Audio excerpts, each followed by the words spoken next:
Dimanche, le Liban donnera le coup d'envoi de ses élections municipales. Reportées à 3 reprises depuis 2022, elles sont attendues de pied ferme alors que le pays sort peu à peu du blocage politique et institutionnel qui le paralysait depuis la crise. Comment va se dérouler le scrutin et quels en sont les enjeux? On vous explique. Les élections municipales se déroulent en 4 étapes. Cette année, elles débutent le 4 mai et se tiennent ensuite chaque dimanche du mois jusqu'au 24 mai, où les villages du Sud voteront exceptionnellement un samedi, le 25 mai étant un jour férié. À ces dates, les électeurs de chaque circonscription sont tour à tour appelés à voter dans leur localité d'origine, qui ne correspond pas forcément à leur lieu de résidence.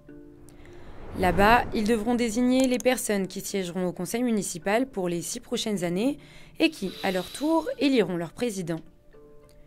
Ce seront à eux de se prononcer sur des éléments clés de la vie locale, comme l'urbanisme, la propreté ou la sécurité par exemple. Moins décisives que les législatives, les municipales restent un véritable baromètre politique pour les partis.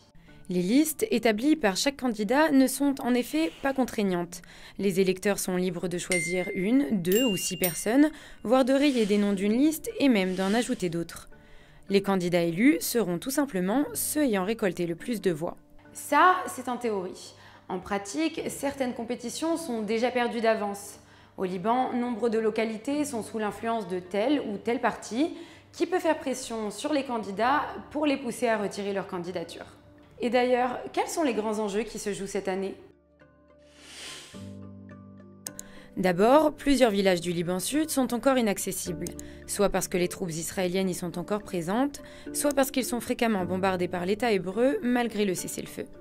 Et dans le reste de la région, les destructions sont telles que nombre de localités sont actuellement dépourvues de bureaux de vote fonctionnels.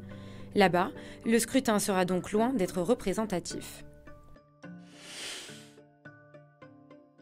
C'est la grande nouveauté de cette année. Face aux dérives permises par l'absence de liste fermée, le Parlement libanais pourrait voter une exception pour la ville de Beyrouth. La capitale, qui avait réussi à appliquer la parité islamo-chrétienne depuis 1998 sous l'impulsion de Rafik Hariri, craint en effet le pire depuis le retrait du courant du futur de la course. D'ailleurs, l'absence du parti de Saad Hariri ne sera pas sans conséquence sur le scrutin beyroutin, puisque c'est dans la capitale que le courant du futur jouit d'un large réservoir de voix. Sans lui, l'arène devient alors automatiquement plus compétitive, et des outsiders peuvent en profiter pour s'allier sur une seule liste et faire compétition aux candidats traditionnels. Même si rien n'est encore joué, le courant patriotique libre pourrait être le grand perdant de ces élections. De plus en plus isolé sur la scène politique, le parti de Gebran Bassil va tester sa popularité pour la première fois depuis qu'il a pris place sur les bancs de l'opposition et depuis son divorce avec le Hezbollah. Et pour aller encore plus loin, vous pourrez suivre tous les résultats ainsi que nos analyses sur notre site internet ces prochaines semaines.